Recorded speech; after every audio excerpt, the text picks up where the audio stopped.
có đôi trần lo trần phá tại trung tâm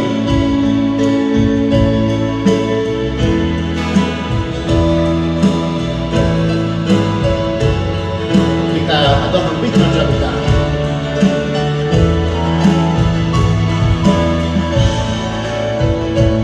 đi ơn qua những bay lòng vì bằng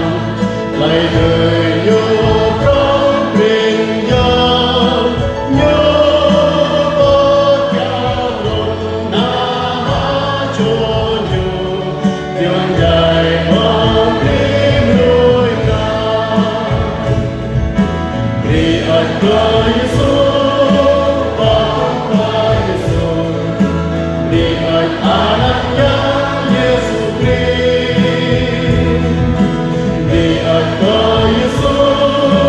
atas Yesus di anaknya Yesus Kristus di an Yesus batang berhenti bailang tenang adai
Yesus